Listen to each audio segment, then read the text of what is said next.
بسم اللہ الرحمن الرحیم۔ ناظرین گرامی، مولانا صاحب ایک غیر مسلم دیس میں موجود مسلمانوں کے ایک مجمع سے مخاطب تھے۔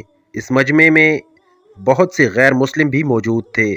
مولانا صاحب اسلام میں عورت کی عزت و تعظیم کے موضوع پر گفتگو فرما رہے تھے کہ اچانک مجمع سے ایک شخص اٹھا اور مولانا صاحب سے مخاطب ہو کر کہنے لگا کہ آپ لوگ عورت کی قدر نہیں کرتے، آپ اپنی عورتوں کو زبردستی پردہ کرواتے ہیں، عورت کی آزادی چھین لیتے ہیں، اس کو قید کر کے رکھ دیتے ہیں، اس کو باہر نہیں نکلنے دیتے اور نہ ہی خود کمانے دیتے ہیں۔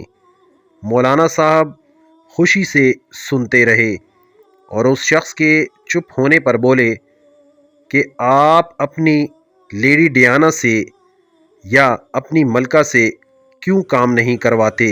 وہ شخص مولانا کے سوال پر نہایت حیران ہوا اور فوراً بولا کہ وہ تو ہماری پرنسز ہیں، ہماری کوئین ہیں، ہم ان سے بھلا کیسے کام کروا سکتے ہیں؟ وہ کیوں کوئی کام کریں؟ مولانا صاحب نے جواب دیا کہ بات یہ ہے کہ آپ کی صرف ایک شہزادی ہے، جبکہ مسلمانوں کے ہر گھر میں ملکائیں اور شہزادیاں بیٹھی ہیں۔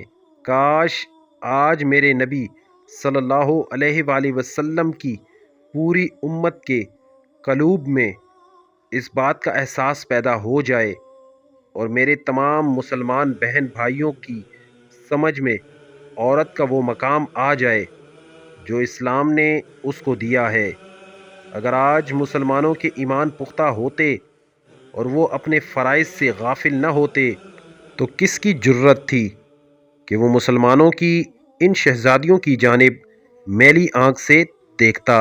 یورپ میں تو غیر مسلم قوتیں مسلمان عورت کے آنچل کو برداشت نہیں کر سکیں، مگر ڈوب مرنے کا مقام تو یہ ہے کہ آج اس برائے نام اسلامی ریاست میں ایسی عورتوں کی تعداد میں دن بدن اضافہ ہوتا جا رہا ہے جو خود اپنے اس آنچل سے تنگ ہیں۔ اسلام کے ان احکامات پر عمل کرنا اب ان کے لیے کسی غلامی سے کم نہیں۔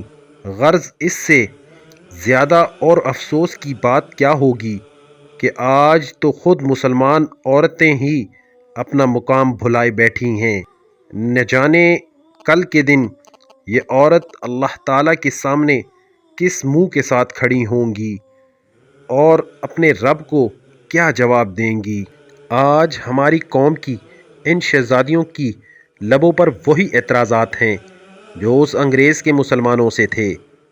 سوچنا اس بات کا ہے کہ اس انگریز کے اعتراضات تو مولانا صاحب نے نہایت مؤثر انداز میں دور کر دیے تھے، مگر اب یہاں کون مولانا صاحب کی جگہ ہمارے دیس کی ان شہزادیوں کے اعتراضات کو دور کرے گا؟